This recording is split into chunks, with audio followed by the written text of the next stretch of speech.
Hello everybody and welcome back to RubbleClan. This is year 5, so if you're new here and want to start from the beginning, year 1 is linked in the description. So is the family tree, which should be fully updated by the time this video comes out. In case you missed it, I posted an animatic that is based on important events that happened at the beginning of the year, so if you haven't seen it, I recommend watching that first. It will also be linked in the description. With all that out of the way, we should hop back into RubbleClan by going straight into the most painful part of these videos, and that is taking a look at the cats that are in StarClan. First up is Gentleshine, who is one of the few cats this year to die of something other than the attacking rogues at the very beginning of the year. During a patrol, they tried to cross a river, but a strong rush of water caught them and the current pulled him away from safety. They were the only cat to die on the patrol, which was a small relief to them, though they were still heartbroken at leaving their mate and kits behind. They've been quite active in StarClan, visiting both Serpent Heart, Lizard Sting, and some of our healers too. He's been spending time with his fellow StarClan cats and looking after his family, and was the first one to greet his mate upon his arrival to StarClan. He knows how hurt New Chest has been and how his mate has always put others before himself, so Gentleshine is doing his best to make sure that New Chest gets his own opportunity to grieve and vent his feelings. He deserves a chance to let out his emotions, especially after years spent doing the same for his entire clan. Speaking of New Chest, you can imagine he didn't have a very great year either. Losing his mate at the very beginning of the year took a toll on him, and he was even more protective over his kits after that. He was trying to set a good example for younger cats, and was helping train the more troublesome apprentices like Scamperpaw. He also helped lead a patrol through a dangerous snowstorm, giving them a sense of security as they brought home a lot of prey. After his sudden death, he's been very shaken up, and Gentleshine's comfort has been a rock for him as he processes all the death and chaos of the past year. And although it's not much, he did find a little comfort in the fact that his kits were not killed by the rogues as well. He misses them dearly and watches over them as best he can, even visiting Echopaw's dreams in an attempt to comfort the nervous apprentice. However, I think he's watching over the clan as a whole, too. He wants to warn both Scratchpaw and Lily Splash about something, and I can't help but wonder what that could be about. Yarrowpaw and Fallpaw are up next. They died at 10 moons old, just a few moons before they would have become warriors. I feel so bad for these poor kiddos. They both died during the rogue attack just 3 moons into the year. Let's start with Yarrowpaw. He actually started to grow a bit of a backbone this year when it came to his sister. He was never really able to stand up to her, but he did apologize to a lot of the other apprentices for joining in the bullying, taking advice of his mentor and big sisters to heart. He also showed a lot more of his adventurous side, always trying to recruit other apprentices for adventures. However, he was never brave enough to face his sister Fallpaw while he was alive. He had gone off on a secret solo patrol when he was ambushed by the rogues, and it was thanks to his warning that the clan wasn't caught off guard as they would have been otherwise. In StarClan, he's been really shaken up, horrified by his death, and desperately trying to complete his training. It took him a while to accept what happened, and even longer to accept that Fallpaw died too. They've become quite close in StarClan, connecting in a way they never were able to with Juniperpaw between them. He's especially worried for the future with the war between RubbleClan and Mistclan, and, after seeing Flaxheart's future demise, watches over his mother almost constantly. As for Fallpaw, they were shaping up to be a fine warrior. They blossomed a lot, gaining a playful side which led to lots of pranks. However, they never grew careless, especially after witnessing another clanmate get hit by a monster. She also saw strange dreams the moon before the rogue attack, which makes me wonder if some cats in StarClan were trying to warn her about it. During the rogue attack, I imagine Fallpaw was killed when rushing to try and get to Yarrowpaw. They were never close in life, but she didn't want her brother to die. The devastated siblings are like glue in StarClan, and I understand why. They train together, listen to StarClan cats' stories together, and worry together. As the end of the year, Fallpaw knows about Yarrowpaw's vision and watches over their mother alongside her brother. However, Fallpaw makes sure to look out for the rest of their kin too, especially their last littermate, who worries her deeply. Dovetail died at 93 moons, and I'm absolutely shattered by this. She was such an awesome cat, and I really loved her competitive attitude and her adorable relationship with Sharkstorm. They really loved each other so much. I think that despite their age, they may have even been thinking about starting a family, as she was watching over kits and getting advice from other mothers such as Blue Ears and Silk Creek. However, after witnessing Gentleshine's death in a flood and with the increase of rogue attacks, there was never a time where she felt comfortable bringing kits into the world. Then she died in front of her mate in the rogue attack. She wasn't as shaken as the other cats, and her first status in StarClan was comforting another StarClan cat. Considering the ages of the other cats who died in the attack, I think she's sort of taken the apprentices who were killed under her wing, looking after them as they come to terms with their fate. But, of course, she always makes time to look after her mate. I think she knows about Yeropaw's vision as well, because at the end of the year she was wanting to send a message to Sharkstorm. She has a sinking feeling that this war will not be the last of RubbleClan's troubles, and hopes that she can warn at least a few living cats and give them a chance to prepare. Whisker Fron died at 22 moons, and I miss him already. He was always such a sweetheart, and if for a few moons he was alive, he was very happy and motivated. He had his apprentice and successful patrols every moon, including rescuing an abandoned kit. I honestly think he had a shot at becoming deputy, but then the rogue attack happened. He was shaken up by his death, but relieved that he at least got his apprentice to safety. He misses his family dearly, wishing he could tell them how much he misses them. He thankfully has found great friends in StarClan who make his heart ache a little less, and enjoys gossiping with Dovetail quite a bit. However, he's also worried for the future, as he has witnessed Lilypaw's future demise in his own visions, and worries for his siblings, especially Marshkick. He saw the jealousy and anger that Rivermallow has towards his brother, and worries about what it will turn into if it's left unchecked. The 7-moon-old Fidgetpaw was the last casualty of the battle, and I'm devastated. They had their whole life ahead of them. He was apprenticed to Sweet, which is very funny to me considering that Fidgetpaw's personality as a kit was also sweet. He promised to be the best warrior that RubbleClan has ever seen, and then immediately complained about having to go on Dawn Patrol. He wanted to fight off some rogues in the earlier moons during a patrol, but Sweet was badly wounded in the process. It was after this that the rogues attacked, and while Fidgetpaw put up a fight, they were not ready for just how ferocious and cruel the rogues were. The last thing he heard was his mother's anguished scream, and then he woke up in StarClan. Since then, he's been practically glued to his other mother, Cinderglint's side, soaking in her love and comfort and trying his best to smile despite everything. He looks after his siblings and mother whenever he can, and hopes that the rest of them take a long time to join him and their family in StarClan. Unfortunately, the rogue attack wasn't the last of our deaths, as we have the 153-moon-old Cypress Gorse. After recovering from her frostbite, she still couldn't find a lot of time to rest, not with the constant rogue attacks and constantly injured cats. She did try to sneak off and take a break at one point, but came back with a swollen paw, having stepped on a bee. After the rogue attacks and the loss of Sky Moss, she was very shaken, and happily took on a new apprentice when they showed an interest in herbs. And while they got along great and had many successful patrols, Cypress Gorse interestingly had a lot of statuses about two legs and wondering what the inside of their dens looked like. I think she genuinely thought about escaping the pain and death and just becoming a house cat, and considered it enough that Bumbling Tumble in StarClan was disappointed in her. However, she just couldn't do it. Not when her whole clan was relying on her. She was even sharpening her claws and told Dash Nudge that she wasn't afraid to use the deadly skills their old clan taught them if it meant keeping people safe. In the end, she sacrificed her life to protect an apprentice during a battle with MistClan, but she went out fighting. She's relieved the apprentice survived, but she feels like she can't rest yet. Not when the clan is still fighting with MistClan, and not when a cat she expected to meet again in StarClan is nowhere to be found. Our last death of the year is the 16-moon-old Toad Dapple. Yep, the game killed another Blue Cinder kit. Will the game ever let Blue Ears be happy? Speaking of unhappy, Toad Dapple was a bit of a grumpy apprentice. At his ceremony, he glared up at the sky with his claws digging into the ground, wondering why Cinderglint couldn't be there for such an important moment. He was also just a bit of a punk in general. When Sugardew nearly died in a landslide, he yelled at the older cats, saying they didn't have time for some idiot who got stuck. But considering their mentor was Flaxheart and their brother's mentor was Sugardew, I imagine they got a good cuff on the ear for that attitude. They were then quite shaken by Fidgetpaw's death and had a hatred for outsiders of any kind afterwards. And after hearing about what Posyback did, they were not the biggest fan of Serpentheart. Despite the fact that Serpentheart has never done anything cruel towards his mom, Toad Dapple didn't think she was a good choice for her. They were soaking up all the attention when they got their warrior name and were honored for their initiative, and immediately bragged about how much prey they were going to get. Despite their bravado, I will say they never faltered when challenged and were always willing to prove that they had the right to brag. However, their overconfidence may have led to their death, as on a solo patrol they were killed by a large dog. They were very shaken up, having died at the very end of the year, and it's had him rethinking a lot of his life choices as he watches over the living cats. He's been spending a lot of time with his mom, Cinderglint, too, which is part of why I imagine he's rethinking things, as Cinderglint has never been the type to mince words, even with her own kin. Interestingly, his last status at the end of the year was that he knows Rivermallow's secret and wants to tell someone, which makes me wonder if maybe he spotted the same jealousy and anger that Whiskerfron did. Only time will tell if their worries turn out to be true, and what the secret may be.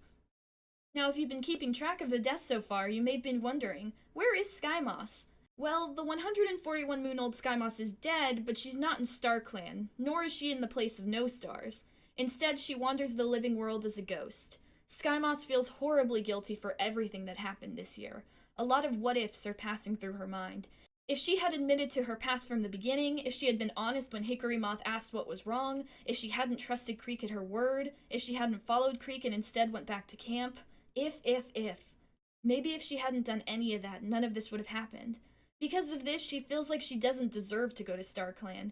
Instead, she remains in the world as a ghost. In-game, I have her in StarClan, so I can get interesting statuses from her that relate to the clan, but for all intents and purposes, she is not in there. She wanders outside of camp, sometimes following cats on patrols, but she never goes inside, and she never enters any dreams. The only thing that is tempting her right now is things happening outside of RubbleClan that she worries may put them in danger. She wants to warn Serpent Heart about something and has considered sending omens to several cats, but she's not sure if she can bring herself to face them after all the harm she's caused. Maybe it would be better for everyone if she just vanished completely. Also, if you're wondering where her tail went, she was injured by a dog and lost it, but that is like a molehill compared to the mountain of other things that happened this year, so I'm just putting it at the end here. And last but not least, when it comes to dead cats, congrats on RubbleClan for finally having cats in hell! We have 3 in total already, how fun! The leader of the rogues, the 53-moon-old Cobble, is our first arrival, having been taken down by Marshkick and Bramble Eagle. Despite the fact she was quite smart and very vicious, she was also quite on the childish side, and since her death, that has come out in full force. Without her group to back her up, she feels a lot less intimidating and is looking for blame anywhere she can get it, specifically on the other 2 cats in the place of no stars. When they approached her, she chased them off, claiming that she had no use for an old cat like Creek, and also claiming that Posyback had to have sabotaged their plan because it would have worked otherwise.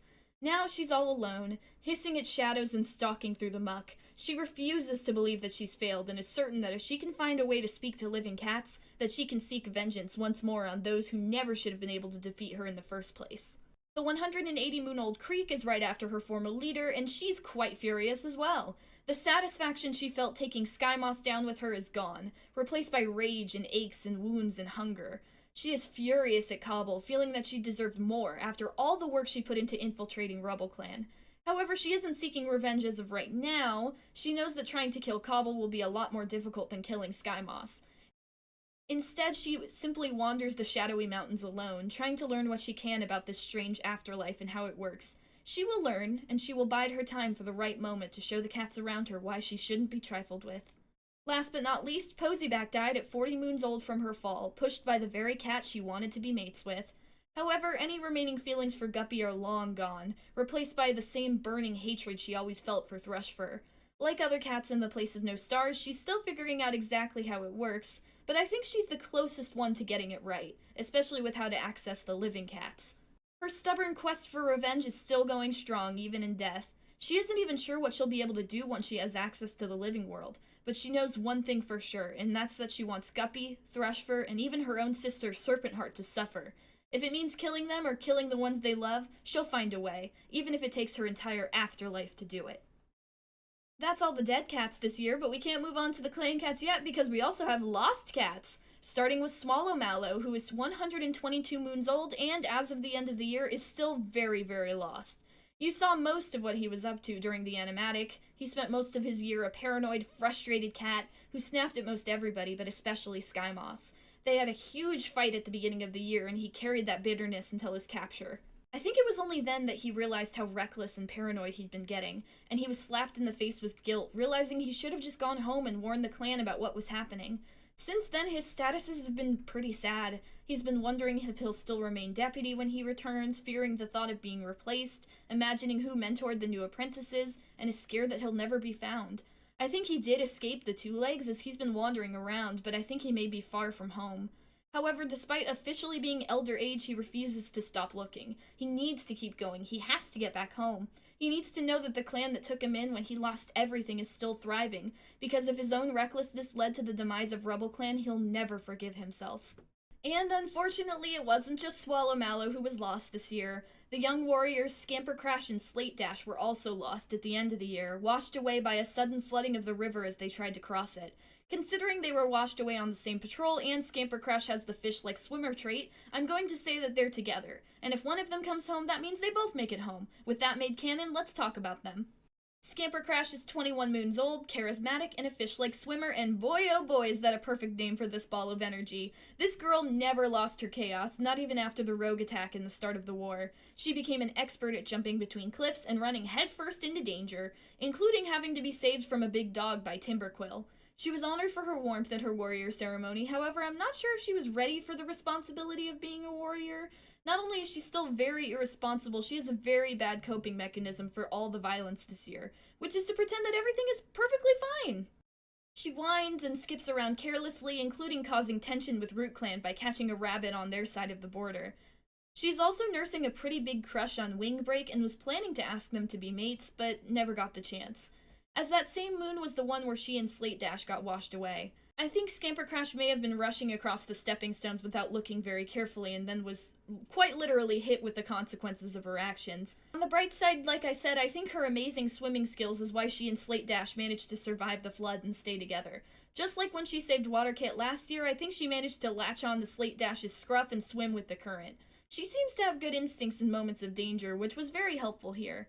As of the end of the year, she can't really fake it anymore. She knows she's not fine, and she can't pretend. Not when there's a very real chance that neither she nor Slate Dash will ever get to go home. Slate Dash is 16 moons old and is now calm and a great speaker. Despite being quite a troublesome kid, they are an absolute sweetheart and actually a little shy. They liked asking other cats about their day, and it took a bit of coaxing to get them to touch noses with their mentor, Honeybee. I absolutely love that Honeybee got to mentor their own mentor's child. That's so cute. And although she didn't have a very successful first patrol, missing a catch, she was cheered up by her littermates, who she adores a lot, especially Waterpaw and their pranks. Fidgetpaw's death shattered her heart, and she became even more protective over her siblings and her mother after that. Unlike Toaddapple, she really likes Serpentheart, especially after Serpentheart showed them a massive eagle nest. She was honored for her forethought at her warrior ceremony and was sort of the opposite of Scamper Crash, as she dived headfirst into her warrior duties happily. She looked after the kids and fought back against Misclan patrols with righteous fury. She even got an apprentice, but unfortunately then the river incident happened. I imagine she was in the middle of the stepping stones, and by the time she realized what was about to happen, it was too late to get away. Luckily, she's okay, and she's sort of the calm voice to Scamper Crash's panic as they try and follow the river home. She isn't sure how far they were washed away, but she's determined to get home. Her last status at the end of the year is that she hopes her littermates are okay, which breaks my heart because, well, Toaddapple's death happened after she was washed away. Meaning she has absolutely no idea her brother is dead. Can the game please let Blue Ears and her family have one happy year, please? That's all I ask for. Now that all the clans that are either dead or outside the clan are done, it's finally time to move on to the cats in the clan. Starting with everyone's favorite Polycule, Peachstar, Glowfalcon, and Dash Nudge, all of whom are not doing the best. Peachstar is 129 moons old and is trying her best to hold her clan together. She's no stranger to death, but the amount of lives lost this year has shaken her badly. She witnessed Gentleshine's death and also saw many clanmates fall during the rogue attack, all while expecting some kits. She's lost 2 lives during the chaos of this year, but thankfully no more, and none when she was expecting. She's never faltered in her leadership, including encouraging clanmates through dangerous snowstorms and chasing off rogues with one of her mates, Dash Nudge. Despite her courage, she can't deny that she's exhausted after all that happened and all that is still happening. She hates this war with Misclan, but she felt like she had no choice with all that occurred.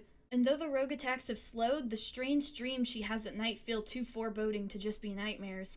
She has a bad feeling that this isn't the last they've seen of the rogues. Because of this feeling and the ongoing war, she's ordered that solo patrols are forbidden and healers must have warrior escorts, a position that she herself fills in for her own mate, Glowfalcon. She definitely feels her age, especially as of the end of the year and the disappearance of one of her kits, but she can't let it hold her back. She would sacrifice all her lives if it meant keeping her clanmates safe. As for the 135-moon-old Glowfalcon, she feels her age as well as the weight of many deaths. Though she's always technically been the head healer, she's always had help. The brutal deaths of both Skymoss and Cypress Gorse haunt her, and she wishes they could have had the chance to retire to the Elder's Den instead of what happened. She still has Honeybee, Piperwood, and the new apprentice to help, but the sadness doesn't seem to go away. She's tried to find positivity around her and focus on other things, including her new litter with her mates and her pride at her apprentice Blue Ears. It works sometimes, but she still feels quite overworked with the constant stream of injuries, and a few cats who are struggling through very bad injuries. They managed to stay composed for a while, but after her kits were born, she had a few statuses about being nervous. I think especially as the war ramped up, the danger to her family really hit hard. She's definitely the most protective parent and was very quick to teach the kits what plants to stay away from, which is on brand for her. Her only escape from the stress is her patrols with her mates, who are easy to chat with and have listened to all her herb facts enough that they can help her harvest anything she needs. As of the end of the year, she spends most of her time in the healer's den or gathering herbs and giving advice where she can. She can feel exhaustion creeping up on her, but she tells herself that she can rest when the clan is safe, whenever that is. As for the 100-moon-old Dash Nudge, they're heartbroken. His personality actually changed from careful to adventurous, but after everything that happened this year, she's not feeling up to any adventure. She knew his daughter Poseyback was struggling and tried to talk to her about it multiple times, but he never expected Poseyback to go as far as she did. Every time they see the scar on Thrushford's throat, she feels a chaotic mix of guilt, anger, and sadness, wondering if there was anything they could have done to prevent it. Then, at the end of the year, Scampercrash's disappearance was another weight placed on his shoulders. She knows Scampercrash is a good swimmer, but she also knows how deadly the river can be. The chaos of the year has brought Dash Nudge's protectiveness back in full force. When they aren't guarding Glowfalcon on patrol or taking their apprentices on patrols, he's reinforcing the camp and checking for intruders and looking after their children. They are trying to be as involved as they possibly can be without being overbearing. They just want to make sure everyone is okay, and if they aren't, that they can talk about it. I don't think he blames Guppy one bit. She understands why Guppy did what he did. They just wish things could have turned out different. However, Dash Nudge also knows better than any cat that dwelling on the past won't help anyone, and so they're doing their best to mend their broken heart and focus on the present. As of the end of the year, she's been giving advice to many young cats, including encouraging certain cats' romantic endeavors, and is helping chasing off the rogues, and even rescued an abandoned kit as well. Though they miss running off and adventuring, they know there will be plenty of time for that in the future. Right now, her goal is to simply protect the clan and all his loved ones no matter what. Now on to our new deputy, the 67-moon-old Blue Ears, and her mate, the 49-moon-old Serpent Heart. Yes, you heard that right. It finally happened. These two are finally together, and I am over the moon because they're so adorable. Let's start with Blue Ears, who has been an amazing deputy so far. She ensures cats are awake for dawn patrols, organizes excellent hunting patrols based on each cat's skills, and isn't afraid to put in her fair share of work, whether that be crossing a river to mark a border, or taking the lion's share of work in leading dogs away from the territory. Because of the war, she's usually very busy and constantly on the lookout for danger. She tries to make time for her children whenever she can, especially after the loss of Fidgetpaw and Toaddapple and the disappearance of Slate Dash. There are days when she doesn't want to get out of her nest, but she forces herself to keep going for her clan and for her loved ones. But she's not alone, because she has her mate, Serpent Heart, and Blue Ears was actually the one to ask her out. Her feelings for Serpent Heart really blossomed this year, and the two were always together even before they became mates. I think it was a pairing that the entire clan saw coming and were not surprised when they got together. I'm very happy that they're together and happy, and now Blue Ears knows she has someone she can rely on, just like how the clan relies on her. As for Serpent Heart, she's been working hard this year as well. Perhaps a little too hard every now and then, but Poseyback's betrayal hit her harder than she expected. I think, just like Dash Nudge, Serpent Heart never expected Poseyback to take it this far. While she did mourn, most of her mourning comes from a longing for the past, the days where she and Poseyback were partners in crime, playing pranks and getting into trouble. She wonders where it all went wrong, but tries not to dwell on it. Instead, she does her best to focus on her remaining family. She and Timberquill get along great now. She always looks out for her younger siblings, and her love for Blue Ears has blossomed in every way she could have hoped.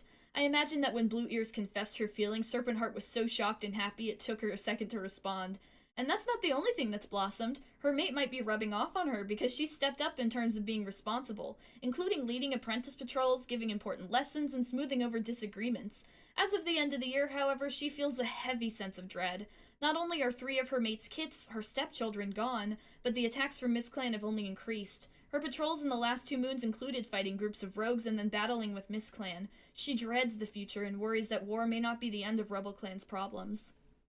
Piperwood and her mate Timberquill are up next. These two have a crazy healthy relationship still. Their romance bars are like all the way in the green, and I love that for them. First, we have the 47-moon-old Piperwood, who is doing her best. She started off this year great. She was looking forward to half-moon meetings, visiting elders to hear their stories, and having lots of cute patrols with her mate. She even got a new apprentice who's now a full healer. However, her mother's death really has shaken her, especially because both she and her sister knew something was wrong. They could tell Skymoss was struggling and hiding something, but their mother never told them why. After the discovery of what they believed to be MissClan murdering her, she and her sister have split their mother's ribbon between them as a way to remember her. I think Piperwood is really struggling with the anger and guilt she feels, not just about her mother, but also the injuries Timberquill took protecting her. She's been pushing herself really hard to the point she got sore paws while digging for lung ward, as well as heat exhaustion. She feels stressed taking care of the clan, and it's only thanks to Timberquill that she doesn't completely fall apart. Towards the end of the year, after a patrol where she relaxed and still managed to gather herbs, she's doing a little better. She's still pushing herself a bit too hard, but she's giving herself more chances to take breaks in between hard work of keeping warriors strong and wounds healed. As for the 49-moon-old Timberquill, she's had a busy year. She and Hickory Moth actually bonded a lot over squirrel hunting tactics, and I think Hickory Moth's approval as her sister-in-law means a lot to her. She and Marshkick were also getting along really well and loved practicing battle moves together. However, she was one of the cats particularly shaken by the deaths this year and quite horrified by the actions of Posyback. After that, she became even more protective than before, especially over her loved ones. She was injured while protecting her mate during the rogue attack, and she saved Scamperpaw from a dog, but was injured there as well. Then her sister went missing, and she ran herself ragged, running up and down the river searching for her in Slate Dash, nearly getting attacked by MissClan every time she did. I think she tends to rush into fights without thinking about her own safety. When her parent Dash Nudge told her how worried they were, I think it made her think as she tried to be more careful after that. She allowed herself to take breaks, played some pranks, and even theatrically died when a kit slayed them. However, one thing she does not budge on is her position as Piperwood's bodyguard, a position she volunteered for the second Peach Star announced the new rule. Piperwood tends to fuss and worry, but Timberquill says she would fight thousands of cats if it meant keeping her beloved safe. Thankfully, she's able to use this to convince Piperwood to take breaks, saying she'll only take one if Piperwood does too. She doesn't care if it's sneaky, her mate needs rest. Interestingly, she also received a vision that she discussed with Piperwood. The vision was of stars being swept away by a rushing river, and although her little sister Scampercrash's disappearance could have been the answer, there's just some feeling within Timberquill that makes her think that what she saw hasn't happened yet, and she isn't sure how to feel about that. The 31-moon-old Honeybee is up next, and is currently putting her healing training to good use during the war by working in the Healer's Den. She was quite busy earlier in the year as well, helping rescue RubbleClan cats from dogs and insisting they escort the wounded warrior back over the border. She is very much a mother hen, and I love that about her. And so did her apprentice, Slate Dash. Though their first patrol didn't go well, she was optimistic and encouraged Slate Dash to keep trying, and enjoyed working alongside other mentors to come up with engaging lessons. However, the attack on the clan as well as the rogues have left her devastated, especially after the loss of her big brother Whiskerfrond. She misses the warmth her brother brought into her life and visits his grave often alongside his family and tends to fuss over them more than usual.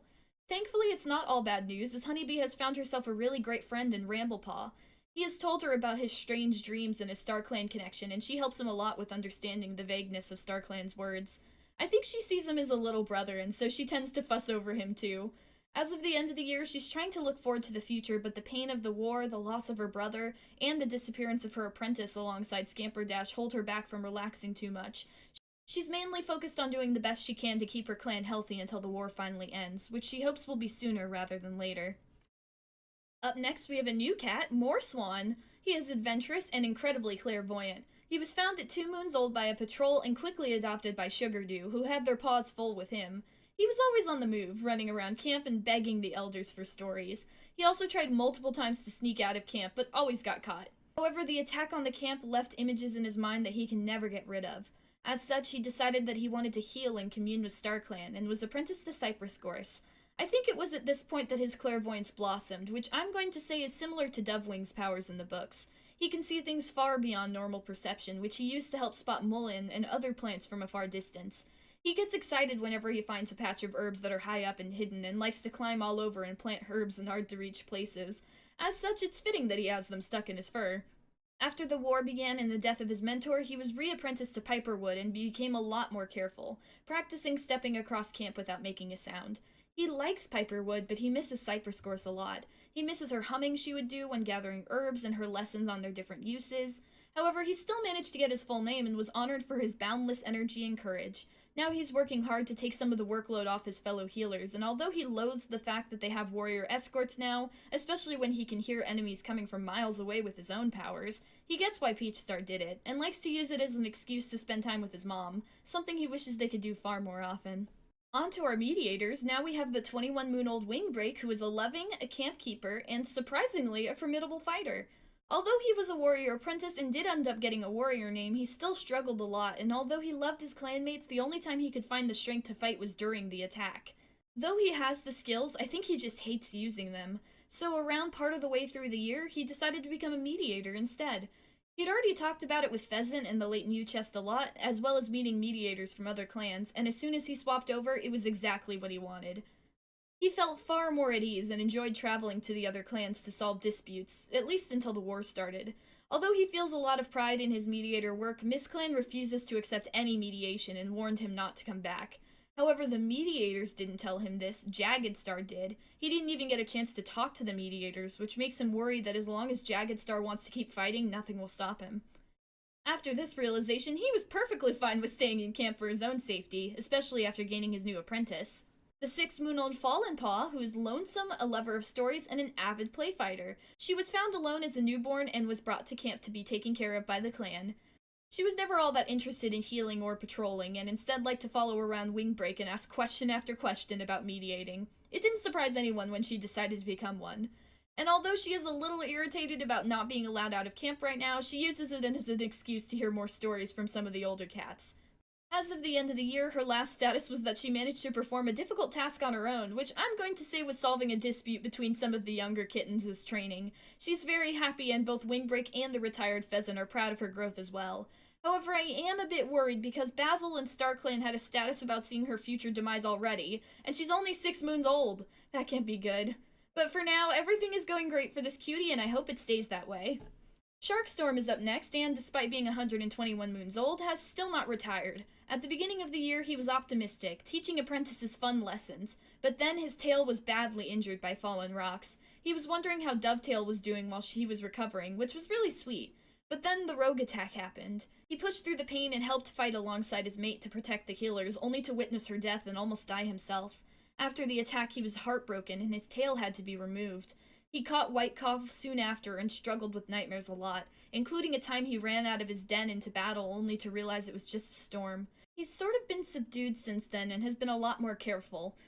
He's been coming up with plans to deal with badgers, remarking hard-to-reach areas of the border, and is always prepared for a Mist Clan attack. As of the end of the year, after a bad run-in with some rogues, he feels exhausted. He misses his mate and thinks about his old kitty pet nest more than he'd like to admit. He just wishes he could go back to the days where everything felt okay.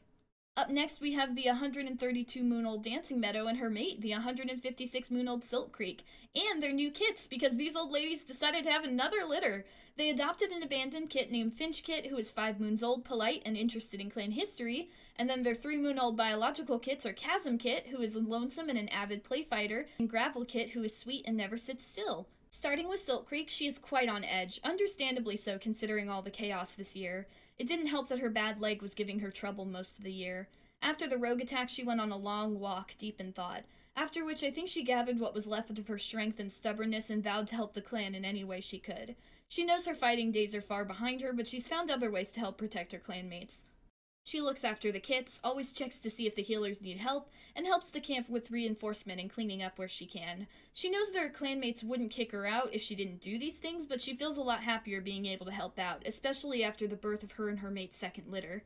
Unlike the young whippersnappers around camp, however, she knows how important breaks are, and makes sure to take turns watching over her litter with her mate, ensuring that they both get a chance to relax in the sun before getting back to work.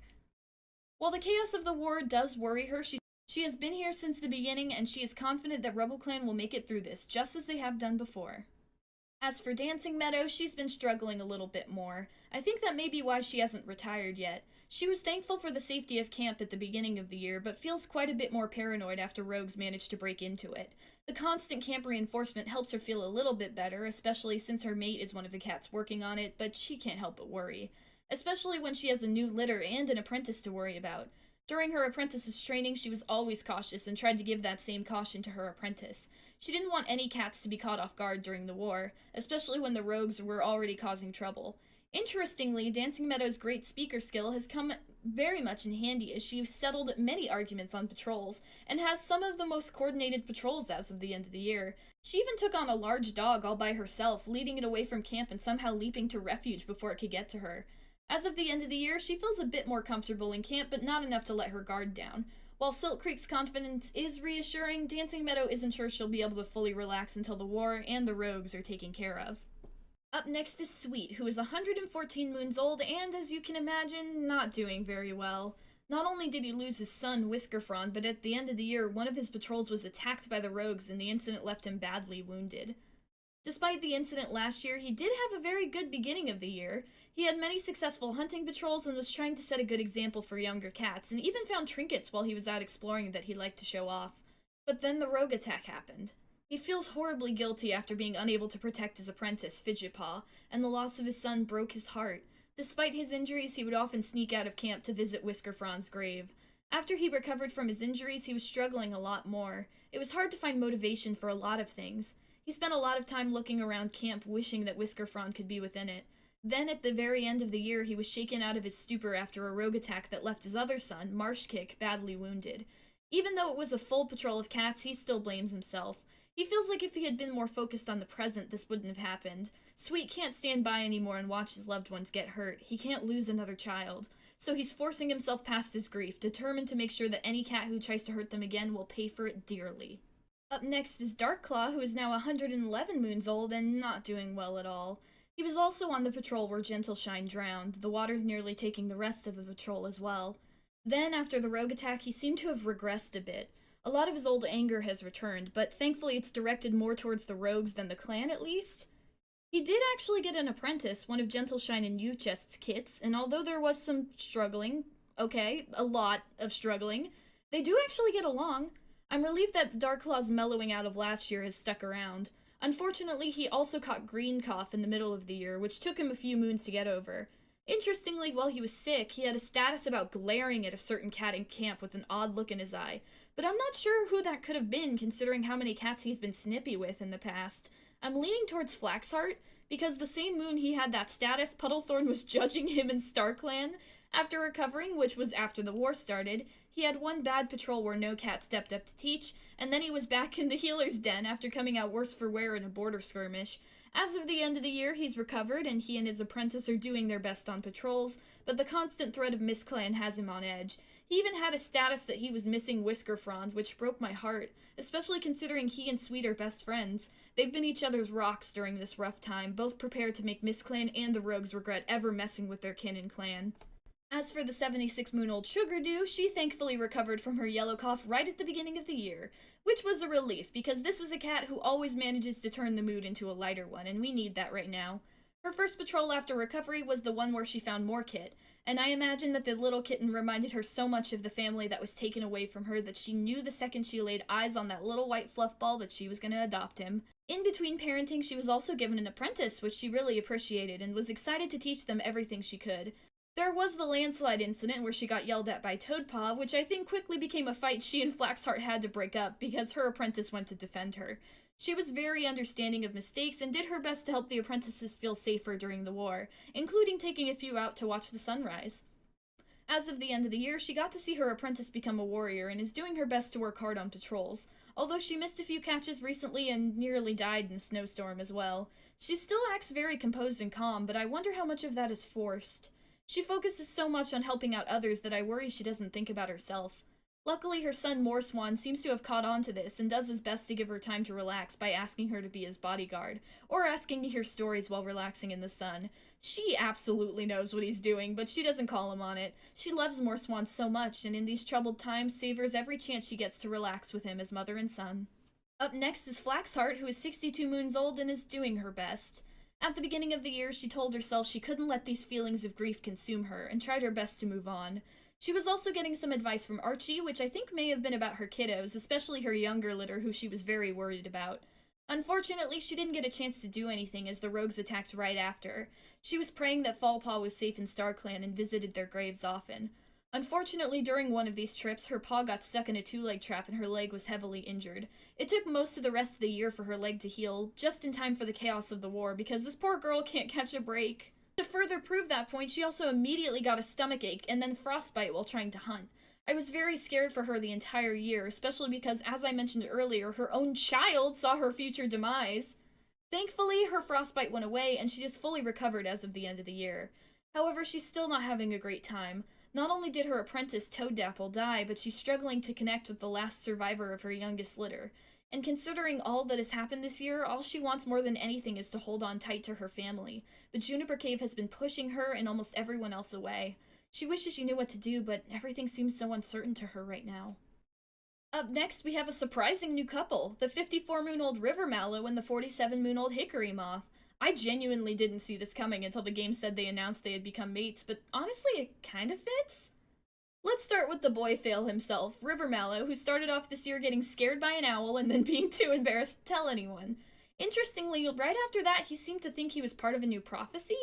However, that was right before the rogue attack where, as you saw, he had to be saved by Marshkick. Right after that, he grew extremely angry and jealous towards Marshkick, and his insecurities seemed to increase even more, to the point of wondering if his fur was unkempt and if others would notice it. After failing a few patrols, he was even more embarrassed and wondered if he was good enough. It was after this that he and Hickory Moth started to bond, after a successful patrol chasing off rogues. I think the successful patrols combined with Hickory Moth starting to return his affections gave him some confidence he was missing last year. He led several successful patrols, stopping cats from gathering deathberries even. He also quizzed apprentices on the best way to catch prey, and even warned MissClan about a badger during the war when some of the more bloodthirsty cats probably wouldn't have said anything. He's doing really good, but for some reason, even with all his new skills and a mate who loves him, he just can't seem to get over the jealousy he feels towards Marshkick. In his eyes, every time he feels like he's shown the clan how great he is, Marshkick just outshines him. He keeps these thoughts to himself, but the growing hatred in the relationships tab of the game is hard to miss. I think the secret that Toaddapple knows about him may be that he was secretly very happy that Marshkick got injured at the end of the year, wanting to see the cat be taken down a peg. I'm really worried about this jealousy, especially with how high the hatred bar is on River Mallow's side. I really hope the mediators can help with this, but I'm not sure he'd even accept that help. Only time will tell. As for his mate Hickory Moth, as you can imagine, she's had a pretty rough year. Not only did she lose her mother, but she feels like it's her fault. Now that the war with MissClan is happening, she and her sister believe that the vision they saw was a warning of their mother's death. They feel that if they had realized it sooner, maybe she could still be with them. Though she is still confused about how the rogues knew her mother, any questions she had have been replaced with rage at the cats who killed so many of her clanmates, guilt about the war, and worry for some of her badly injured clanmates, including her old apprentice. Some days she just lays in her nest, staring at the half of her mother's ribbon she has, begging StarClan to give Skymoss back. She wishes she could go back to the days where she and Piperwood were just kittens. I think that is why Peach Star gave her an apprentice, so that she would have something to focus on. Thankfully it did help, and it also led her to fall in love with River Mallow as she watched him advise her young apprentice alongside her. She still feels stressed and exhausted by the chaos of war, but she finds comfort in her mate and her family. Interestingly, she also had a lot of cute statuses at the end of the year about kits, helping them when they stumble over their paws, pretending to be a big evil warrior for them. I think she may want a family. As for what River Mallow is up to, I think Hickory Moth is observant enough to notice that he's upset, but she doesn't know that all of his jealousy and insecurity is directed at one cat in particular. She does encourage him, reminding him that he doesn't need to prove himself to anyone. He's already a great warrior, but I'm not sure how much of that he hears. Besides River Mallow's concerning behavior, they're actually really cute, and I just hope he doesn't do anything to ruin that, because Hickory Moth will be the first to throw him off a mountain if he does. Up next is the 39-moon-old Craneback, who thankfully recovered from her case of yellow cough without issue. She was able to help during the rogue attack, chasing off several cats in a protective rage after witnessing Fallpaw and Yarrowpaw die. Interestingly, right after this, she was eavesdropping on Juniperpaw. Considering she was worried about her attitude last year and everything that happened this year, I understand why. Especially because Juniperpaw is not a cat who willingly asks for help. Thankfully, she was able to help both her littermates, especially Bramble Eagle, who she encouraged to ask out her crush. Seeing her sister happy made her feel a little bit better. And while the rest of the year went okay, Craneback is still feeling really down. There have been failed patrols, missed catches, and then there's, the war. She's been taking long walks on her own and feels like she's all alone in her thoughts and beliefs. Unfortunately, at the end of the year, a brutal battle against MissClan left her injured. For lore purposes, I'm going to say she took this wound to protect her sisters, because she is exactly the type of cat to do that. Her last status at the end of the year was that she was staring off into space, which breaks my heart. I feel like I hit the nail on the head last year. She's always doing things for others, but she never thinks about herself. She barely spent any time with either of her best friends because she was running herself ragged. I wish this poor cat would allow herself to be just a little bit more selfish. If anyone deserves it, it's her. Up next is another new couple, the 39-moon-old Bramble Eagle and the 31-moon-old Marsh Kick. I'm so happy that they're a couple. They work so well together. Great fighters, both fierce and protective of their loved ones. Talk about a power couple. Unfortunately, as you can probably guess, beyond becoming mates, it hasn't been a good year for them at all. Let's start with Bramble Eagle. She was still not doing well at the beginning of the year, and this only continued after the rogue attack. Not only did she lose two of her little siblings, but she was the one who killed Cobble. She doesn't regret it, not after all the deaths caused by the rogue groups, but she still hates that it had to come to that in the first place. Some days she can still taste blood on her tongue, and others she has nightmares of the light leaving Cobble's eyes. She struggled for a while, especially upon learning that Juniper Paw also killed. Her little sister's indifference to taking a life worried her, but Juniper Paw lashed out at her when she reached out, saying that it's not her fault Bramble Eagle is too weak to handle what she's done. Her only solace during this time was her two littermates and Marshkick. After their teamwork in the fight, their friendship quickly blossomed into love. His empathy and kindness was exactly what she needed, venting her fears and worries to him about the killing of Cobble. His assurances were what she needed to hear, and it only solidified her feelings for him. Though she was initially hesitant to ask him out, Craneback encouraged her to, and she was surprised when Marshkick admitted he loved her for a long time. Since then, they've been inseparable. They have had many successful patrols together and practiced their techniques for hunting and fighting all the time. Though she is still rather reckless, she has been able to cool herself down, even ignoring a mocking Mist Clan patrol as they marked a border. As of the end of the year, she unfortunately still isn't doing well. Not only is Mist Clan still a constant problem, but her mate Marshkick was badly injured in a rogue attack patrol she was on. That, combined with Craneback's injuries, has sort of made her spiral. She spends most of her time when she's not patrolling in the healer's den, fussing over her family and cursing the cruel cats who just won't let them be at peace. As for Marshkick, you can probably already guess that he's struggling a lot. He's still been an absolute sweetheart, purring sweetly at the beginning of the year, and leading many successful patrols. However, the loss of his brother Whiskerfront has really shaken him. He misses him dearly, spending a lot of time at his grave. This has just driven him to be even more determined in protecting his clan. He's usually the leader of patrols, always stepping up when facing against dogs or attacking rogues. He does his best to encourage his clanmates, although he has to admit that sometimes he isn't sure what to do. Thankfully, he still has his father, his sisters, and Bramble Eagle. When she asked him to be mates, his heart soared and he was giddy for days afterwards. I think he was also one of the first to realize how badly the death of Cobble was affecting her, taking her aside to let her vent. He always manages to turn the mood into a lighter one, but he feels the one who lights up his life is Bramble Eagle. Knowing he has a cat he can rely on helps him push through any difficulties, especially because he knows Bramble Eagle will fight any threat alongside him. He was laughing with friends and playing pranks, which helped a lot of cats feel more relaxed during stressful times. He didn't get an apprentice, which is probably a good thing considering what happened at the end of the year. I think the rogue attack may have been a personal targeting of him and Bramble Eagle, considering they were the ones to take Cobble down.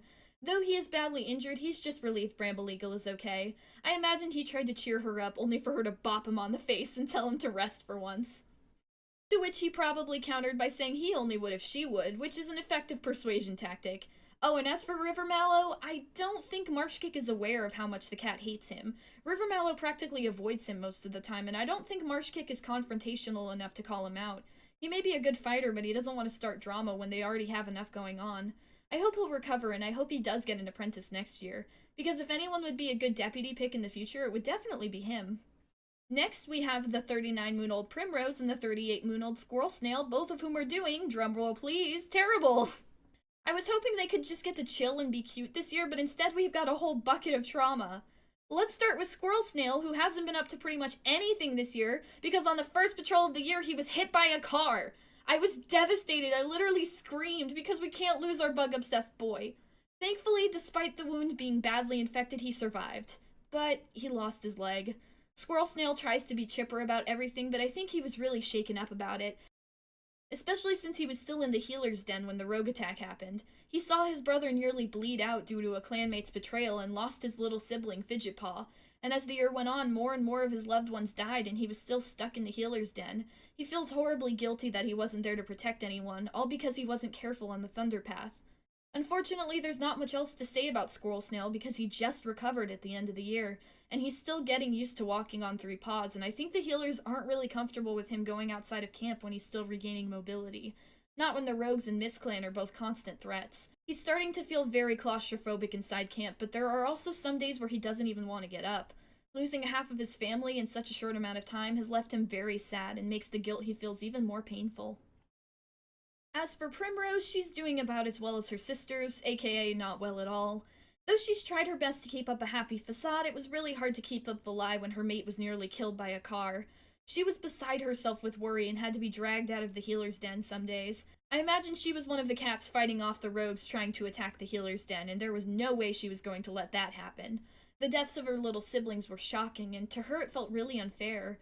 First her father, then her mate, then her little siblings. She felt like the world was playing a cruel trick on her, especially after Craneback and Bramble Eagle were injured in misclan attacks. This year, outside of patrols, I think she's mostly spent her time in camp. She's had quick, successful patrols and then always rushes back to look after her loved ones. She was grateful to Honeybee for her treatment and was also getting advice from Glowfalcon, which I imagine was about physical therapy for Squirrel Snail. She can tell her mate is getting antsy inside camp, and although she would usually be the type to agree to sneak him out and go on a little adventure, the misclan attacks have her holding back. She doesn't want to risk her mate's life again, not after almost losing him this year. As for her relationship with Juniper Paw, as cruel as it is to say, I don't think Primrose has really been thinking about her at all. She's been far more focused on the injured members of her family and mourning the ones that she's lost.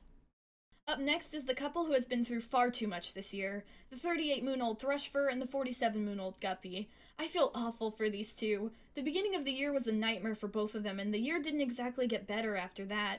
Starting with Guppy, this poor guy has had it rough. Not only did he nearly lose Thrushfur to Posyback, but he's also the one who killed her. I think it was genuinely unintentional. His only thought in the heat of the moment was to get Posyback away from Thrushfur.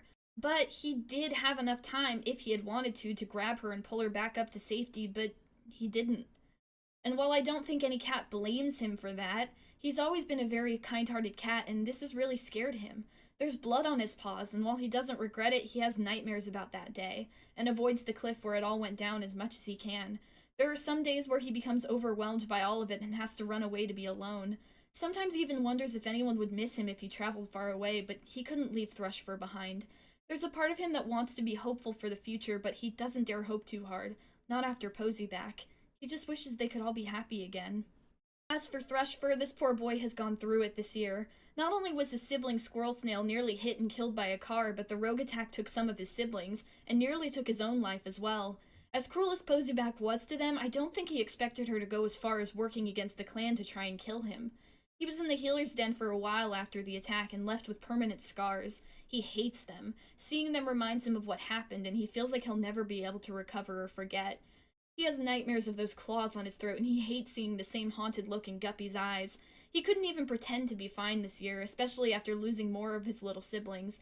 Then, because the universe is cruel, he also got bitten by a snake. He miraculously survived, but that's another scar on his pelt. He's also very worried about his mate and tries his best to be there for him, but he knows Guppy sometimes just needs to be alone. He has those days too. And while he's had many successful patrols this year, the disappearance of Slate Dash has left him devastated. He just wishes that all the fighting could stop. Also, I think out of all the cats in the clan, he's the only one who holds a genuine suspicion towards Rivermallow. After all he's been through, he can spot dangerous jealousy easily, and he doesn't like the darkness in Rivermallow's eyes when he thinks no one is looking. Magnolia Heart is 32 moons old and has had a very rough beginning to this year, as the rogue attack meant the death of his apprentice. He hadn't even realized that Yarropaw had snuck out until the cat burst into camp to warn them all, and by then it was too late. He feels immense guilt, and feels like if he had been paying more attention, maybe his apprentice would still be alive. Afterwards, he was wondering what lay beyond the horizon and even disappeared for a few days at a time. He just wasn't sure what to do with himself, and if he even deserved to stay, which is why he was very shocked to be given another apprentice, Barleypaw. This time, Magnolia Heart was determined to do right by his apprentice. Unfortunately, due to an injury, his apprentice was initially out of commission, but Magnolia Heart did his best to keep the cat's spirits up. He taught him what he could from the healer's den, and did his best to keep Barleypaw happy, with pranks and stories. Once Barleypaw recovered, he was a very responsible mentor, especially once the war started. He's very proud of his apprentice, and even prouder as he watched them get their warrior name. After this, he felt a lot more sure about his place in the clan, and though he longs for adventure, he doesn't want to run away anymore. Adventures, in his mind, can wait until his clanmates are safe. As for his brother, the 32-moon-old Boulderspore has gotten a lot of chances to put his battle practice from last year to use. He fought valiantly during the rogue attack, but was furious at the loss of life. He's gone into full protective mode, and is determined to keep the clan together. He really respects Blue Ears as the new deputy, and does his best to emulate her. He defended his clanmate Bramble Eagle after Juniper Cave called her a coward, and tried to settle arguments when they happen. Despite his skills, there are still times where even he gets caught off guard, such as when a large group of rogues ambushed them and led to a cat getting badly injured. Interestingly, after that, when Ramble Speckle mentioned a StarClan vision he had, Boulder Spore was glaring enviously at them. I wonder if it was jealousy or if perhaps Boulder Spore is angry at StarClan for allowing all this to happen. He did get an apprentice this year, and while he was a little tough on them, he felt it was important to be serious during the war. But he still made sure to stress and demonstrate that they couldn't let the tension and danger turn them into cats that they're not. Even with all of his rage, he'd never want to turn into cats as cruel as those in Clan and the Rogue Group. After his apprentice graduated, he took a page out of his brother's book and wandered off alone, going high into the mountains for some alone time. I feel like that's the first time he's relaxed in 2 years. He definitely needed it. Hopefully he'll get more chances to relax next year. Up next, we have the last of Sweet's kids, Chanterelle Whisker, who is now 31 moons old and very on edge. Not only did she lose her brother Whisker Frond, but all the suspicions she held towards Posyback turned out to be true. I think Posyback had purposefully been acting better around Chanterelle Whisker, which is why she was able to get away with working with the rogues without her finding out. She didn't get to spend a lot of time with her friend Craneback or her mentor Guppy, but it didn't bother her that much because, considering everything that happened, she wanted to be alone. She would eat in a corner by herself and wandered off alone a lot. She would visit Whisker Frond's grave with her family, but only really talked to his grave when she slipped out to visit her grave by herself. She was beside herself with worry after Marshkick and Craneback's injuries, and just like her father, has grown more determined to protect her loved ones, including her new apprentice who she already feels very protective over. Up next is the 27-moon-old Thunderstrike, who has spent this year mostly in a protective rage. Not only did she lose many of her siblings this year, but her hatred towards Clan has grown even stronger after the supposed murder of Skymoss and Creek. Her aggressiveness definitely helped on patrols, and she is a great bodyguard for the healers. Thankfully, her rage towards Clan hasn't dominated her completely. She still spends a lot of time with the apprentices, telling them tall tales and correcting their fighting techniques. Despite her cheerful demeanor around them, she's definitely itching for a fight. She tries to suck up to the leader and deputies so she can lead more patrols, but considering the deputy is literally her mom, that didn't work. However, some of her energy towards the end of the year has definitely been directed away from her anger and more towards worry after the disappearance of Slate Dash, her sister, and her friend Scamper Crash. She refuses to believe either of them are dead, especially when she knows how excellent of a swimmer Scamper Crash always was. When she's not telling stories or stalking the borders, she's wandering the rivers, searching for any sign of where the two might have gone. The 27-moon-old Lizard Sting is right after her sister and is, unsurprisingly, struggling. She's furious with Clan, mourning her lost siblings, and also believes that Slate Dash and Scamper Crash are alive somewhere. She taught the apprentices battle moves alongside her sister, but interestingly, their roles seem to have swapped since last year, as Lizard Sting has gotten far less aggressive. I think part of this may have to do with the rogue attack, especially after her own apprentice killed a cat during it. She understands why Juniper Paw did it. I mean, Blue Ears did it too, and so did Bramble Eagle, but what worries her is how that ruthlessness in Juniper Paw hasn't gone away. The warrior code says that they shouldn't kill unless there's no other option, something that her apprentice claimed is cowardly when arguing with Bramble Eagle. Though she does her best to cheer her clanmates up with pranks and silly stories, sometimes even her own temper gets the better of her. Such as when a Clan patrol was taunting her and she was so furious about it that she attacked them, which only made a bad situation worse. She was attacked by rogues twice at the end of the year, most likely when she was searching for the missing cats. I think she feels a lot more pessimistic this year, especially with all the bloodshed.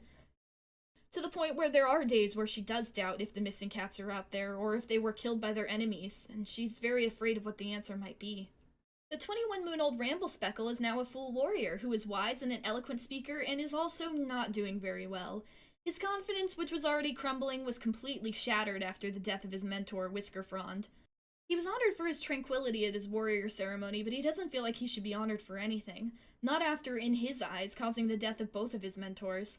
But the visions still keep happening. He tried to bring it up with his fellow warriors on patrol, only to be glared at by Boulder Spore. He quickly shut down after that and didn't bring up his visions for the most of the year. His brother tried to talk to him, but Ramble Speckle told him not to worry about it. And when Scamper Crash asked, he sort of lashed out, asking her why she cares now when she never bothered to worry about them before. However, while acting as a bodyguard for Honeybee, she noticed he was acting quieter than usual and asked about it. He asked if she could tell him more about the nature of StarClan, and it was a rush of relief when Honeybee took him seriously. Their friendship blossomed from there, and he talked to her about the visions he had whenever they went out together, and she was very helpful in piecing together the meaning of StarClan messages. Unfortunately, at the end of the year, his tail was badly injured by a dog, and he's been in the healer's den ever since. That meant that when he had a vision of a flooding river, a part of the river he recognized, even his warning was too late and Slate Dash and Scamper Crash were lost. He feels devastated and horrible for yelling at his sister, and he feels anger at StarClan. What's the point of having this ability if he can never use it right? He knows his strange dreams and visions are supposed to be a gift, but now it feels more like a curse. As for the 21-moon-old Whistle-Slip, they were honored for his nurturing presence at their warrior ceremony and are now also wise and fairly clairvoyant. I think it's really cute that the two siblings who were very close also have the same personality, which also fits because they're still very close, and Ramblespeckle is the only one who knows about his powers. As for his clairvoyance, I think that his is different than Moorswan's and acts more like retrocognition. He can see past events. However, there is a catch. If he wants to see a specific area's past, he has to be there. Basically, if he wants to see the past of a tree, he has to be at that tree. He's also grown far more confident this year, especially after the attack on the clan. He studied the fight and Poseyback's actions with his powers, promising not to be caught off guard again. He also selflessly threw himself into a fight with a dog, defending his clanmates until it was chased off. He's still pretty quiet, but takes the time to tell stories to the apprentices and kits, always making sure to instill wisdom into his stories so they learn from them. His irritation towards Scamper Crash has calmed down somewhat as he realizes that her careless attitude is her attempt to cope with all the tragedy. He was attacked and badly wounded by rogues, but his status afterwards was that he was at peace. I think he's just relieved he was the only one that was hurt. He recovered quickly and was able to chat with the Hound Clan patrol, who gave him some tips on dealing with Mist Clan. He's also very close with his little siblings and finds them absolutely adorable. However, at the end of the year, he was the one who Ramblespeckle yelled at about the vision. In a panic, he rushed to the river to find an inconsolable carnation stem and no sign of Slate Dash or Scamper Crash. Using his powers, he learned about what happened and was devastated. He has no idea if they're okay, but he has to hope. Whenever he was able, he goes to the river, using his powers to try and follow where they went. He doesn't care how long it takes, he will find them, and he will bring them home no matter what. He can't lose any more family. Up next is Lily Splash, who is 21 moons old, righteous, a strange dreamer, and a great storyteller. She started off feeling proud of the progress she's made. However, Swallowmallow vanished, and the moon after the attack she got caught in a landslide and had to be freed. She also was experiencing strange dreams that she can't quite understand, and feels very bewildered when the cats around camp mention having the strange dreams. She's heard of dream walking, but surely that can't be a thing that's happening to her, right? She was honored for her loyalty at her warrior ceremony and was very proud of Wingbreak's decision to become a mediator, knowing her brother would be a great one. Since then, she's tried to be a great warrior and lead by example, although she did get into an argument with Scamper Crash on patrol. I don't think it was anything serious. I think it was probably about Scamper Crash's crush on Wingbreak, to which Lily Splash said that she'd support whoever Wingbreak wanted to be with, but that if Scamper Crash broke his heart, she'd claw her pelt off. She's not the biggest fan of Scamper Crash, especially after being on the patrol where Scamper Crash stole a rabbit and got attacked by RubbleClan.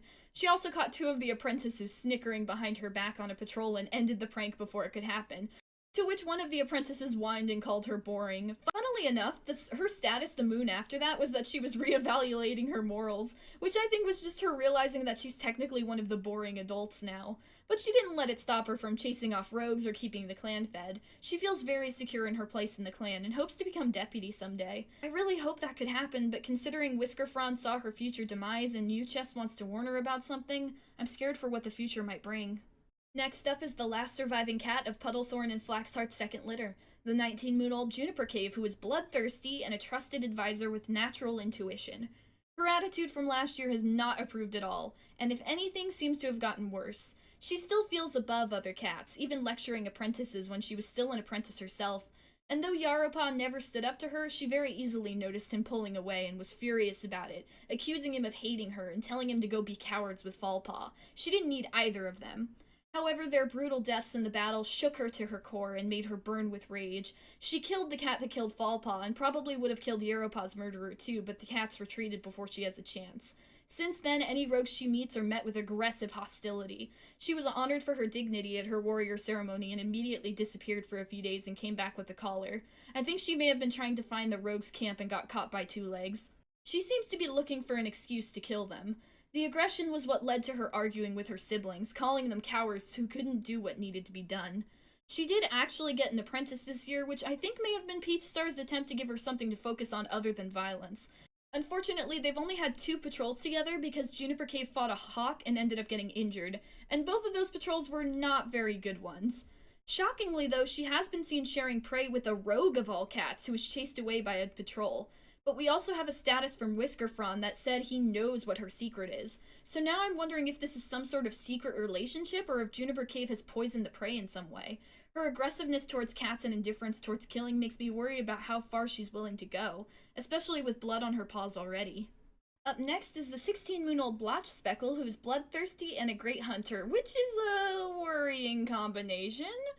He was apprenticed to Sugardew and was wondering if this was really the right path for him. His first patrol was an excellent one, though, as he and others ambushed a rabbit during a snowstorm, bringing back a lot of prey in a time of scarce food. He also got along well with a lot of the older apprentices and enjoyed playing pranks with them and his mentor. However, I think the turning point for his attitude change was the death of Fidgetpaw. He's not a bully or cruel like Juniper Cave, but I think he was a lot more quick to anger and to act on it. So when his brother Toadpaw yelled at his mentor, he got very angry and argued with him. And I think this is also why he doesn't like Serpent Heart, as the rage towards Posyback's actions sort of clouds his mind to the fact that Serpent Heart is a completely different cat who would never lay upon a clanmate. Despite that anger, he continued to show his skills, especially in hunting, and when he became a warrior, he was honored for his cunning. But he apparently wasn't cunning enough to not eat prey he just caught while out on patrol, after which he could feel the suspicious stares of warriors on his pelt. He also got into an argument with Scampercrash and didn't want to patrol with her anymore after that. He is still very skilled, especially with hunting, which may be why he got an apprentice at the end of the year. Unfortunately, their first patrol didn't go well, and he's already annoyed with her. I think Blotch Speckle's a great cat, but his temper is going to keep coming back to bite him unless he cools down. Unfortunately, considering Scratch Tuff saw his future demise, only time will tell. Right after her brother is Waterfreckle, who is also 16 moons and has become fierce and a masterful storyteller. She hoped that Cinderglint was watching with pride from StarClan as she was apprenticed to Dash Nudge. On her first patrol, she helped free Lilypaw from a rock slide and did her best to comfort the older apprentice. She is just a friendly cat in general and is always down to help people out. Unlike her brother Blotch Speckle, she is much calmer and tends to think before she acts. Despite this, she did definitely get more fierce after the battle. Her own mindset is that she will use her skills to protect her clanmates and her loved ones and will only kill as a last resort. She also really respects her mentor and their mates, as she got a very helpful advice from Glowfalcon about a vision she had. That didn't stop her from trying to sneak out of camp a few times, of course. At her warrior ceremony, Blue Ears said that she knew Waterfreckle's commitment would lead her through anything. Since then, she's shown off her ferocity in full force, catching lots of prey and chasing off rogues alongside her friend Lily Splash and her stepmom, Serpent Heart. Despite the upbeat attitude she tends to have around others, her heart really does ache for the loss of her siblings, especially Slate Dash, as they don't know whether she's alive or dead. She hopes her sister makes it home, and she vows to do whatever she can to keep the rest of her family safe. She doesn't want to lose anyone else. Carnation Stem is up next, and she came out as a trans girl this year. She's 15 moons old, insecure, an excellent teacher, and a good climber. What started off as a great childhood turned into a heartbreaking one, as you could tell from the animatic. Witnessing her only surviving father's death and knowing it was to protect them left a weight of grief in her heart that she isn't sure will ever heal. She was apprenticed to Dancing Meadow, and at her warrior ceremony dug her claws into the ground and glared up at the sky, wishing Uchess could be there for such an important moment. On her first patrol, she helped in a badger stakeout, soaking all the tips she could from her mentor and the clan's very own badger expert Dash Nudge. However, she was also on the patrol where Sweet was injured by rogues, and I think that she froze up during it, recognizing one of the cats as the cat who killed her father. She tried to improve since then, but she tends to stumble over her own paws a lot, including pouncing right into a rock. Thankfully, she was able to get some hunting tips from Craneback and made some excellent catches afterwards. She was honored for her loyalty at her warrior ceremony, and her next 2 patrols after that were Thunderpath ones. Thankfully, she waited to cross both times, but that was scary, especially after Squirrel Snail's accident. Despite her successes, I worry about her a lot, as she's still very insecure and has moments where she just freezes up. She makes others laugh at the expense of herself, but also wonders if she's good enough. And then there was the flood. As Slate Dash and Scampercrash crossed, she saw the surge in the river, but in her uncertainty hesitated and froze up, costing the patrol a few seconds they could have used to react, and leading to both of them being washed away. She's devastated and entirely blames herself, despite both families of the missing cats not blaming her at all. She can't help it, because despite all of her skills and knowledge in her own mind, she's nothing but a failure. The 15-moon-old Heartspot is up next and has become loyal and a great mediator. After the rogue attack, she tended to be a little shy, hiding behind older cats and sneaking around. But the one thing that trumped the shyness was her protectiveness over her siblings, who are both sort of nervous wrecks. She was apprenticed to Boulder Spore and hoped that she'd get to hunt first so the clan would be fed. She also wanted to go night hunting, but instead got roped into doing some patrols about badgers and moss gathering, which she thought was boring. When she did finally get to hunt, however, it was a rabbit who was acting strange. Heartpaw knew she could have easily caught it, but she could see its tremors and remembered the clan's story of the poisoned rabbit, and instead warned the rest of the patrol, who went out to look for other prey. Her mentor was very proud of her and then immediately put her on kit-sitting duty. It's safe to say that Heartpaw found her mentor a bit boring and by the book, and she sort of rolls her eyes during his lectures about why he's tough on her, but she will admit she did learn a lot, and her respect grew for him immensely when they caught a scent of a MissClan cat on their territory, finding an injured warrior who they returned to MissClan territory. She asked him why they didn't just take out the enemy, and he told her about how RubbleClan was founded by cats who believed in kindness and support, and that was something they should strive for always. At her warrior ceremony, she was honored for her dependability and immediately went to work, catching prey and becoming fast friends with Thunderstrike. However, as of the end of the year, her attention is almost solely on her siblings, both of whom she's worried about. She's doing her best to remind them that she's here for them, and they can tell her anything. She doesn't want to force them to talk if they don't want to, but it's obvious they're both struggling. She hates it. She wishes her fathers were here. They always knew what to say, but they're not. So she'll do her best to emulate their wisdom and be there to listen whenever they're ready. The 14-moon-old Barleyfur is up next and is shameless, a talented swimmer, and a fast runner. His first action this year was to attempt to sneak out of camp, only to fall and scrape his paw before even getting out of it. Yeah, he was a pawful. He was apprenticed to Magnolia Heart and was eager to start his training, and then he immediately slipped and sprained a paw, of course. He was grumbling after his mentor woke him up for a dawn patrol, and then as revenge tried to prank his mentor alongside his brother, only to be caught by Lily Splash. Considering his shameless personality, he was definitely the one that called Lily Splash boring and gave her that mini crisis. And though he does goof off a lot, the war did manage to get some sense into him, especially after they ran into a MissClan patrol while checking the borders, awkward tension filling the air. I think it hit Barleypaw in that moment that the only reason these big scary cats hadn't attacked them was because they were choosing not to, and that put a lot of things into perspective for him. After that, he took things way more seriously and was asking cats for advice a lot, and he was honored for his pragmatism at his warrior ceremony. Despite being a full warrior now, he is eager to learn still and is even asking the healers for advice so he can treat wounds in emergencies, which Moorswan was very happy to explain. That doesn't stop him from being a little stinker, though. For every moment where he comes up with a great strategy or eagerly learns something new, there's an equal amount of moments where he sneaks bites a fresh kill or grooms intensely in the middle of camp. Perfectly balanced, as all things should be. Scratch Gaze is right after his brother. He's 14 moons old, adventurous, and an eloquent speaker. As a kid, he was frightened after hearing a scary story, which I have to assume was told by his troublesome brother. He also fell into a river but was saved by Primrose. After that, he was very nervous for his apprentice ceremony and had to be coaxed by his mom, Dancing Meadow, to step up and get apprenticed to Hickory Moth. He was a little worried at first, as Hickory Moth's grief had her act a little distant initially, but on the first patrol he, Hickory Moth, and River Mallow came across a rogue, and Scratchpaw boldly challenged the rogue from a high rock, the rogue stuttering out an apology and running off. He was super proud and had no idea that the rogue was not scared of him, but was actually way more terrified of the two giant warriors glowering at them from behind the tiny apprentice. But this gave him a lot more confidence, chatting with his mentor and hanging off her every word, eager to learn more. He seems to have made an impression on Hickory Moth's sister as well, because it was Piperwood who gave him the laurels he wears. He's also very serious when it comes to danger, as he quickly alerted a patrol when he spotted what seemed to be a deathberry bush. That doesn't stop him from causing a little trouble every now and then, such as sneaking off to explore the two-leg place or attempting a prank on a patrol with his brother. He also really likes his mentor's mate, River Mallow, especially after the cat quizzed him and another apprentice on thrush hunting. The purrs of praise made him feel so proud. He was honored for his spunk at his warrior ceremony and was itching for some excitement around camp. Well, he got it, because the next patrol he was on was the one where the rogues attacked and injured Marshkick. Although he's upset, he's not too shaken, instead determined to prepare for the next ambush, and make sure the cats regret even trying next time. On to the apprentices, we're starting with the struggling 15-moon-old Echopaw, who is nervous and a moss ball hunter.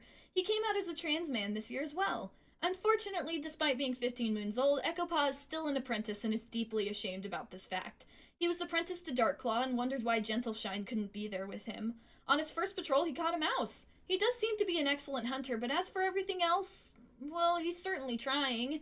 He fell into a creek at one point, accidentally messed up border markings with MixClan, which did not help during the war, was caught in a snowstorm for hours, and was also seen arguing, borderline fighting with a kitty pet. This dude's just an absolute mess.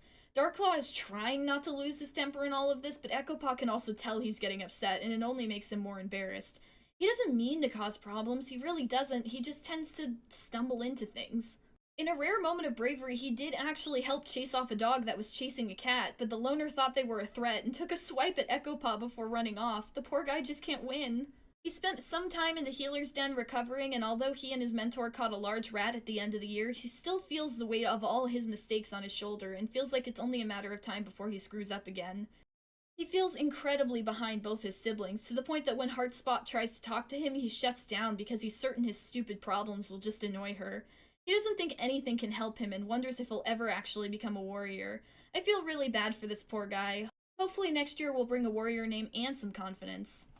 Up next, we have a new arrival, Hoppaw, who is 9 moons, adventurous, and oddly observant. She was found abandoned at 1 moon old by Serpentheart and raised sort of communally, mainly because we very much need new blood in the clan. She was asking older cats how kits were made and loved playing with Timberquill, who was always playing a big evil warrior for her to defeat. She also seemed very attached to her rescuer, Serpentheart, as the two of them once had a yowl-off that she definitely won. She was apprenticed to Juniper Cave and was super excited and wondered if she could stay up and train super late, but due to Juniper Cave's injuries with the hawk, that stopped any plans.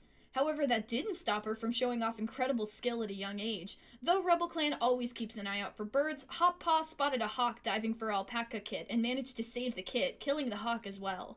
I think this hawk may have been the one that injured Juniper Cave too. Maybe that's why they haven't had a very good relationship, as Juniper Cave feels outshined by her own apprentice.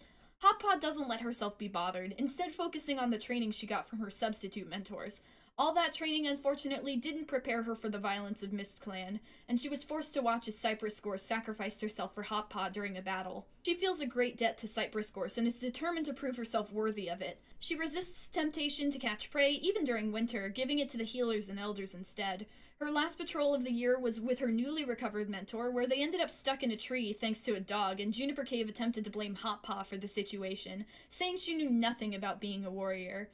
Hoppaw angrily shouted back that she knew plenty from cats who were actually there to teach her, but if this was how Juniper Cave was going to act, then she should just not come on patrols with Hoppaw at all, since she'd learned the same amount either way. Yeah, safe to say these two do not like each other, and Hoppaw will rejoice the day she gets her warrior name and can't be bossed around by a cat like Juniper Cave ever again. Last of the apprentices are the 2 new Dash, Glow, and Peach kits. We have the 8-moon-old Alpaca Paw, who is charismatic, oddly observant, and a lover of stories. They are the child of Glow Falcon and Peach Star and came out as non-binary at the end of the year. They were a very cuddly kitten who tried to use their cuteness to boldly walk out of camp, which unfortunately never worked. Those escape attempts stopped after the hawk tried to grab them, their life only saved thanks to the quick interference of Hoppaw. They were scarred from the ordeal and were very quick to point out to their parents that they have the same scars as their mom Peach Star. Isn't that so cool? After they healed, they were apprenticed to Slate Dash and were asking why about every single thing the cat tried to tell them. Unfortunately, they didn't get a chance to really bond with their mentor before the river washed Slate Dash and their big sister Scamper Crash away. Their new mentor is Chanterelle Whisker, who intimidated them at first, especially when their first patrol together was Chanterelle Whisker taking them to a river. Their mentor encouraged them to be observant and careful, but to face their fears, though, and Alpaca Paw caught a bunch of fish as a result. They still miss Slate Dash, but they have a feeling their new mentor will be a good one. And the 6-moon-old Ice Paw, who is fierce, quick to help, and the daughter of Dash Nudge and Glow Falcon. As a kitten, she was already trying to growl menacingly and pestered her babysitters and any other cat close to play with her. Unfortunately, for 2 moons, she was sort of alone by herself in the nursery, and although many cats were willing to play with her, she just sort of felt bored with the cat she was closest to, Alpaca Paw, being so busy. She played with the stick and was also playing Moss Ball by herself and was so relieved to finally get a mentor. Unfortunately, it was Blotch Speckle, who she wasn't so sure about. These suspicions feel justified to her right now, as on their very first patrol, Blotch Speckle tried to ask her what was wrong, and Icepod didn't really want to talk about it and asked if they could just focus on training instead. But the temperamental cat immediately snapped at her and said if she wanted to be childish, they'd end the patrol here. She wasn't trying to be a brat, she was just sad about her sister, something she didn't really want to talk about in that moment as she was still processing that it happened. So it's safe to say she's ending off this year a little frustrated and not looking forward to dealing with Blotch Speckle next year. Now we're on to our elders, starting with Archie, who is now 137 moons old and is finally retired. She was initially itching for some excitement around camp, but the horror of the rogue attack, the disappearance of Swallowmallow, and the murder of clanmates by MissClan really shook her up. Her fears only grew after she discovered from Sapling Crest, her daughter who lives in HoundClan, that MissClan was responsible for HoundClan's fire. She did manage to stumble her way through the rest of her apprenticeship with Wingbreak, and has no hard feelings about him almost immediately swapping to be a mediator. I think that despite her recklessness, she's very aware that she wasn't a good mentor, and so she's fine with just one apprentice, especially in the midst of a war with two enemies who have hurt cats she cared for. The rogues who killed her clanmates, and MissClan, who not only killed Creek and Skymoss, but also caused the fire that took away her HoundClan mate Civet Stripe, and 3 of her grand kittens. She was shaken by the deaths and bloodshed in the clans, and decided to retire as soon as she realized her bones were beginning to ache, and that she was starting to slow down. Since then, she's tried her best to be a source of positivity within the clan during a tense time. She plays pranks on the apprentices and tries to make them smile, giving advice to the younger warriors and telling stories to anyone who wants to listen. She's such a cool old lady, and her cool grandma energy is very much needed during this tense time. I'm glad she's able to cheer so many cats up, and I'm genuinely so relieved she retired. Hopefully the war will end soon and she'll actually be able to enjoy her retirement to the fullest. Last but definitely not least is the one and only Pheasant, who is now 139 moons old and has basically fully retired. He taught the youngins everything he could, and although he's always willing to help out if they need him, he prefers his cozy nest.